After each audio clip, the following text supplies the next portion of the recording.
Today, I'm going to show you how to compress vocals. That's coming up on Home Music Studio One.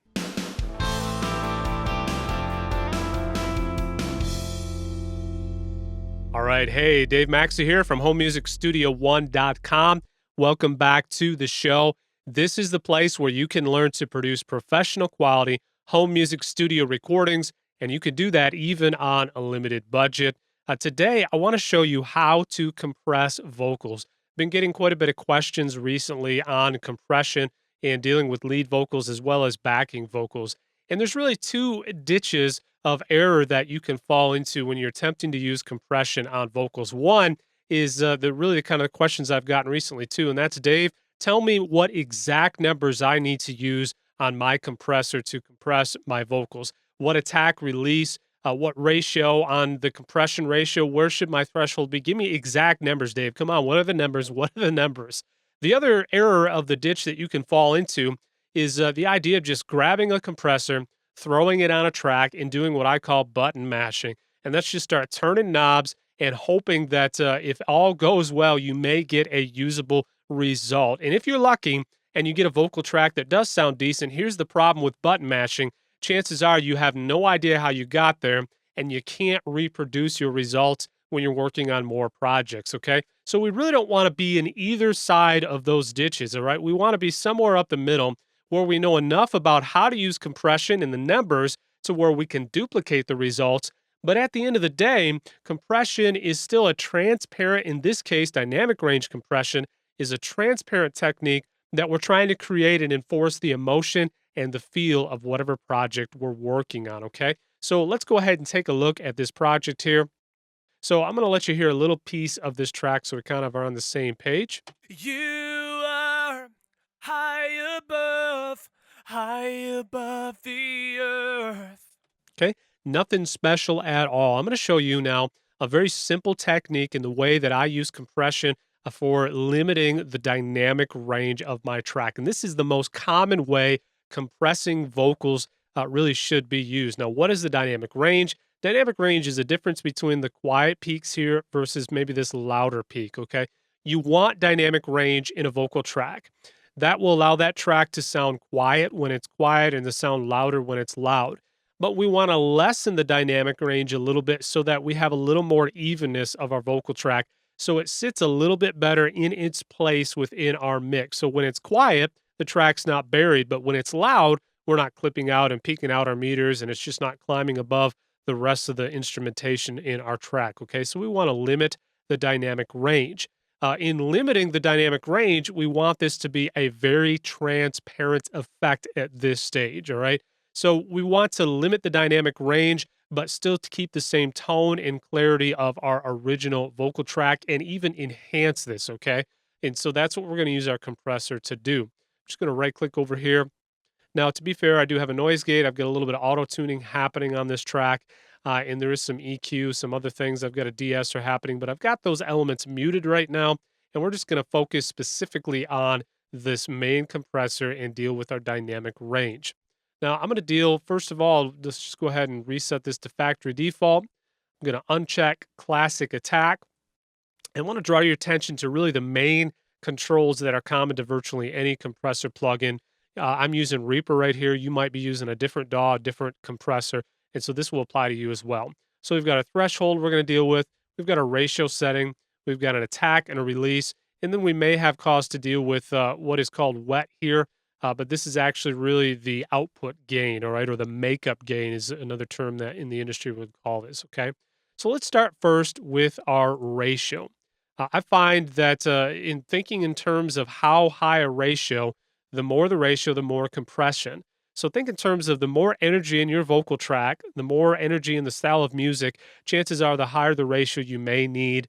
And that just depends on, again, the style of music you're working on.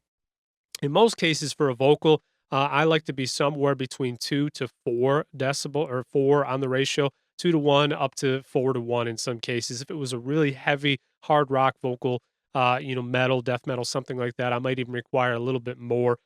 So what I'm going to do now, just simply put in 3 to 1 on the ratio, okay? Now, the numbers are far less important as the result we're going to achieve, so just follow along with me. Now we've got our 3 to 1 ratio. And I'm going to zero in on this loudest peak here. Okay. So if we look at the section we're looking at, you can see that this peak right here is the loudest of our track. All right. And I'm going to simply just lower my threshold until I see in the neighborhood of a little less than 6 dB of gain reduction. That's what this meter is right here. It's telling me how much gain reduction in my dynamic range I'm achieving by any given compressor setting. So when I lower this threshold, my audio will climb above the threshold, and for every audio that climbs above the threshold, this 3 to 1 compression ratio will be processed. Okay, so that's what we're after. Now, I'll go ahead and hit play on this section over here. We'll listen to it a few times. It might get a little annoying, but it comes with the territory, and let's make those adjustments. You are, you are, you are, you are. Okay, it's not bad. So we're getting a dynamic range gain reduction just a little under 6 dB. I think it peaked out at 5.6, so 5.5 dB. I'm happy with that to start.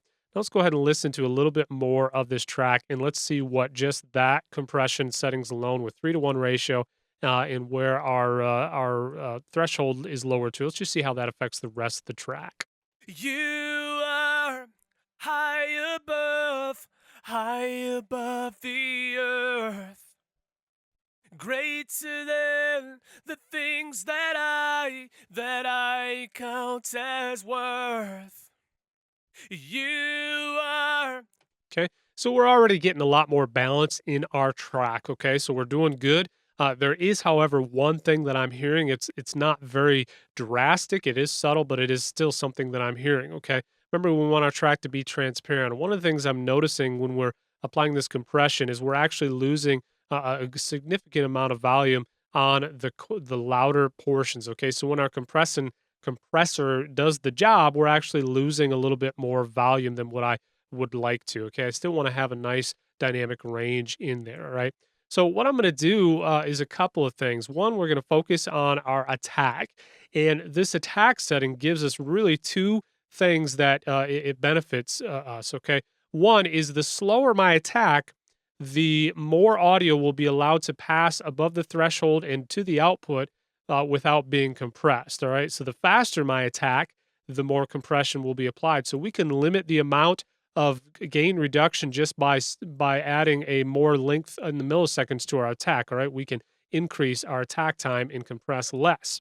The other thing is the longer the attack time, the more transients or high detail will be allowed to pass through. So if you're wrestling with a vocal track and compressing it and you're just losing the clarity, then lengthen your attack time. That will really help to allow those transient detail notes to pass through and not be compressed. So I'm going to really play with my attack to where it's bright like the original track is and like I want my vocal track to be. But in these louder spots, we're not getting quite as much gain reduction to where we're really getting a drastic decrease in volume. Okay, so let's go ahead and listen and I'll make those tweaks. You are high above the earth. Greater than the things that I count as worth. You are. Okay, it's actually pretty good. We've got a nice detail of the original track still coming through.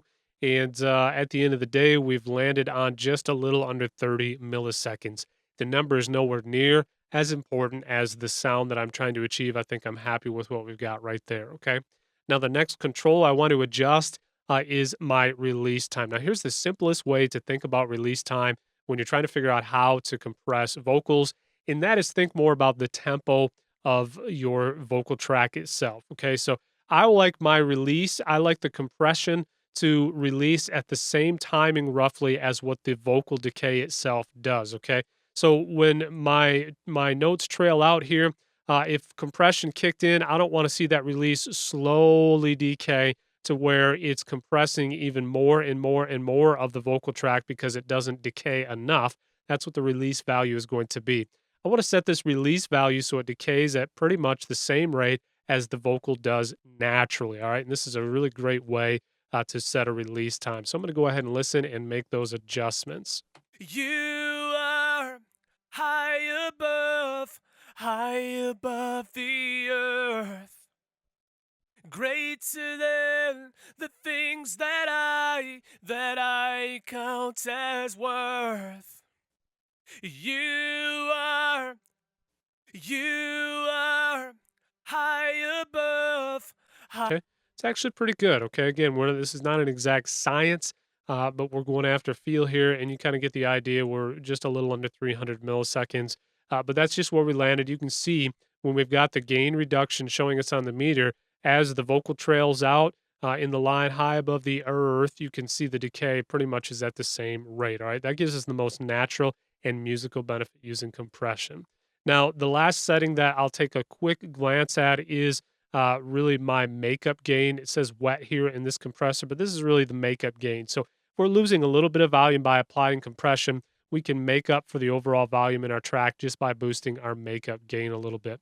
I'm going to push this up on my particular track just by 1 dB to kind of help level that out a little bit. We'll do some A/B testing here. So let's take a listen. You are high above the earth, greater than the things that I count as worth. You are. Okay. I think this is going to work really well. And really, we're just kind of leveling this whole area out here where we still have a good, warm, dynamic range here. We've got a good dynamic range in the track, but we've lessened that a little bit by just simply using compression on our vocals. All right. So hopefully, guys, this is a process you can follow and will be super helpful to you. So, if you'd like to learn more about specifically recording vocal tracks, I've got a free ebook that I would love to get into your hands. It's entitled The Five Pillars of Recording Studio Quality Vocal Tracks. If you haven't got your copy yet, just go ahead and click on this button right here. That will take you to a page where you can drop in your email, and then I'll get that link to download your free ebook sent directly to your inbox. If you're watching this video on mobile, you can go ahead and click the link directly in the description below. You can also click on the little eye icon in the upper left here, and then that will take you to the same place as well. As always, don't forget to subscribe and click like on this video, and make sure you share this video so that someone else can benefit from this information. And then lastly, I'd love for you to leave a comment below this video, maybe a comment on what you would like to see in future videos so that I can help you better. So until next time, this is Dave with Home Music Studio One.